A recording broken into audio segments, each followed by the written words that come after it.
Hey everybody, welcome back to 365 Riffs for Beginning Guitar. Today we have one of my all-time favorite songs, Angel from Montgomery by Prine. Some of you may also know Bonnie Raitt's great version of this song too. Now this is not a long song, it's not a hard song. This video is a long video and here's why. Because it's a relatively easy song, I'm going to show you how you can strum. I'm going to show you some different chord options. I'm going to show you how you can fingerpick this tune. Alright? And I'm going to show you how you can learn to play some lead guitar using this song as an example of the G major pentatonic scale. So you can start playing some of those kind of riffs as well. There's a lot to do. So sit tight, here it comes. So let's talk about the chords you need for this song. G, C, D, and F. Now don't let the F chord scare you. There's a link to a video in the description of this video, and that video will teach you about a whole bunch of options for F. The way I'm going to do F for this song is 5 strings. I'm not doing a full bar. You're welcome to if you want to. This is sort of my go-to F. So let's walk through these chords. We can start with that F chord. Middle bar, the 2 treble strings, middle finger, 3rd string, 2nd fret, and my ring and my pinky are reaching over to the 5th and 4th strings, 3rd fret. Now I'm just ignoring the 6th string altogether. Now we need a G chord. I'm going to give you a couple of options for G, but we have a G chord, we have C, and we have D. And any song that has a G, C, and D in it, it makes me think of that video I did about the DCG trick. And let me show you a little trick here in case you haven't seen that video. For this song, you could play G using what I call a 4-finger G chord. Ring and pinky over here, the 2 treble strings, 3rd fret. Index finger, 5th string, 2nd fret, middle finger, 6th string, 3rd fret. There's our G chord. Perfectly valid G chord. I call it the 4-finger G chord. Now, because very often in this song, specifically in the verse, the next chord is C, watch this. I'm going to drop my index and middle down 1 string. Now my middle is on the 5th string, 3rd fret. My index is on the 4th string, 2nd fret. I'm going to avoid the 6th string, and I have what's known as a C add 9. Very convenient when you're on the 4-finger G and the C add 9. Okay, very convenient. You got to listen closely to hear the difference between the two. Very, very similar. And then the next chord in the sequence, in the verse anyways, is a D chord. Guess what? My ring finger is already in the right place. Okay, so it's easy to go from the C add 9 to the D. So consider that option, for this song, for the verse specifically. 4-finger G to the C add 9, and then the D the way you usually do. Now, we talked about the F chord. If you're not going to do the 4-finger G, that's totally fine. Then I would recommend doing G with a middle ring and pinky, okay? Freeing up your index finger. Because whether you're talking about the verse or the chorus, after the G comes a chord where you're going to need your index finger, either the C or G to F in the chorus. And again, don't let the F scare you, okay? Because I know F is a tricky chord for a lot of people on the guitar, and there are lots of options for F. If you're having trouble with F, check out that video I described in the description of this video, and that'll give you a bunch of options for F. Okay, now let's talk about the strumming pattern. For our purposes right now, I'm going to use a 3-finger G and the C to illustrate the strumming pattern. The pattern's going to go like this. Down, down, down, down, up, down. G, down, down, down, C. Okay, pretty straightforward pattern.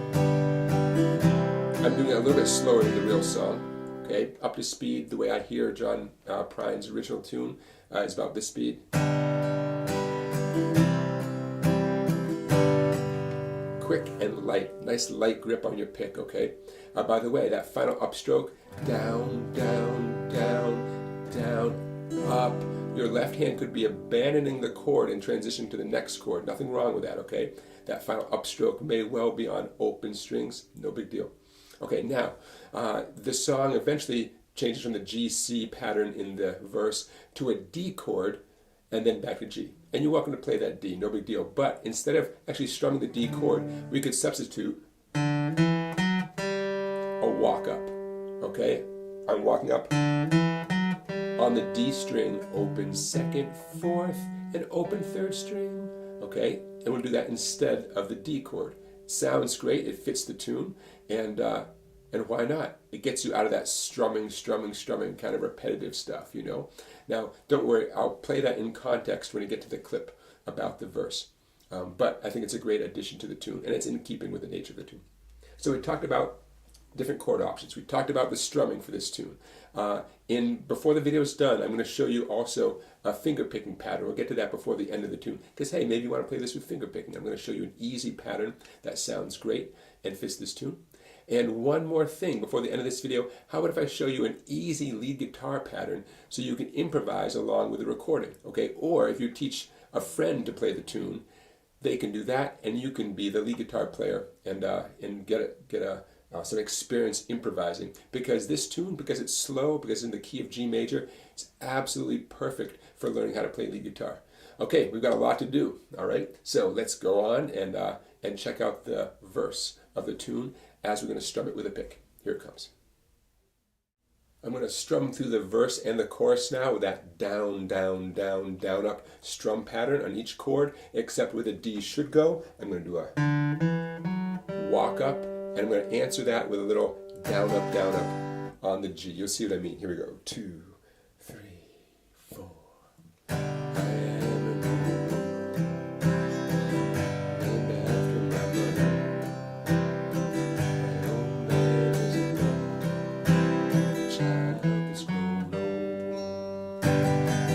There's the first half. Now here comes the second half.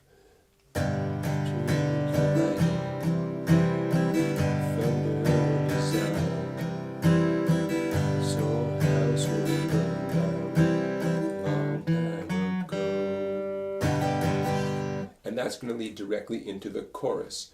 2, 3, 4. Make me an angel.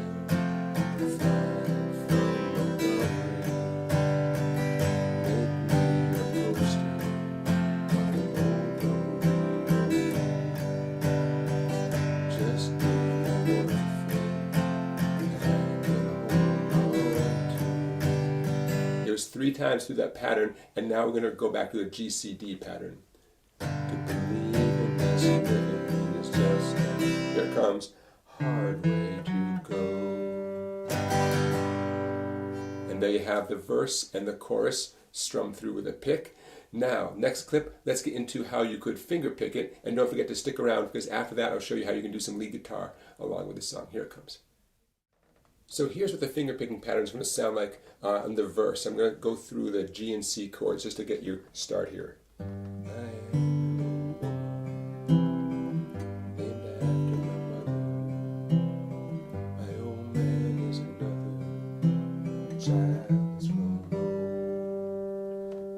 And then start again. Okay, so what's the pattern here? Easy pattern. What's going to vary from chord to chord is simply where your first thumb stroke is going to go. So check this out. Using my G chord, I'm going to do thumb on the 6th string, index on the 3rd skinny string, the G string. I'm going to do a pinch, my thumb on 4, my middle on 2. A pinch, right? 2 at the same time. Back to my index on 3. That's the whole pattern. Thumb, index, pinch, index. I am an old. Change to C. Only difference is my very first note, my thumb is going to be on the 5th string. Everything else is the same. Thumb on 5, index on 3, pinch on 4 and 2, index on 3. Woman, named after my mother. Oh man is another. The walk up, I'm just going to use my thumb over here. That's all. Okay, later in the tune when the F chord shows up, I'll leave it up to you. I might just stick with the same pattern I was doing for the C chord, 5th string. But it really depends how you're fingering the F chord. If you happen to be doing a full-on F with a bar going across all 6, yeah, then maybe I'd do the 6th string first. Personal preference, okay? Now that finger picking pattern is like a skeleton key. You can use it for lots and lots of songs. It's a great pattern. Okay, one more clip ahead of you here, the lead guitar improvising clip. Here it comes. So if you have a friend playing this tune, or if you simply have the recording of John Prine doing the tune, you can play along with it. And here's the tool that you need to play along with this song. The G major pentatonic scale. Possibly the easiest and most valuable scale you're ever going to learn. Now don't let the word scale scare you off. You can see on the screen there, 6th string, open and 3rd fret. 5th string, open 2nd fret. 4th string, open 2nd. third, open second, second string, open third fret, first string, open third fret. And make sure you practice it going back where it came from as well.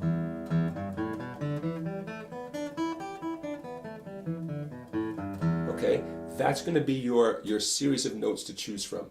By the way, for extra credit, practice the scale with down-up picking with your picking hand. There are so many benefits to mastering down-up picking. So let's say you have a friend playing the tune, or you crank up John Prine's recording of the tune and you want to play along with it.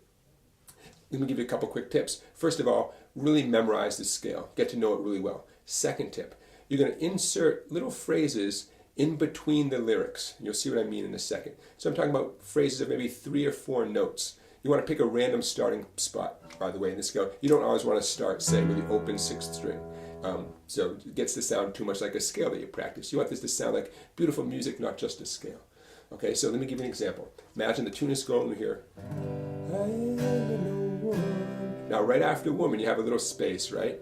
I am an old woman, named after my mother. You know, nice little phrase. What did I do? 5th string open with a hammer on the 2nd fret. On the 4th string, I did a hammer on and a pull off, and then the 3rd string open. At least that's what I think I did. I am an old woman.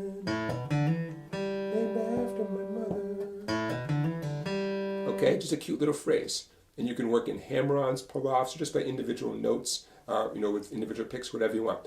Bottom line is, look for little gaps in between the lyrics to put in little phrases, And this scale pattern works for the entire tune. It's the only scale you need to start improvising, not only with this song, but with a lot of other songs too. Any song that's in the key of G major. And believe it or not, you just do a search for songs in G major, and you'll find a huge list of songs. You play along with any of them, okay, using this pattern. I suggest doing slow songs first. It gives you time to think. Okay, there's your stepping stone to becoming a great lead guitar player. Hey, thanks for watching, everybody. Please give this video a thumbs up. Please subscribe to my YouTube channel and check out the playlist called 365 Riffs for Beginning Guitar. I think you'll like it a lot. And don't forget to check out my website down there, Songbike, for tons of great videos you cannot find anywhere else. And I'll see you for another song tomorrow. How about that? All right, take care, everybody.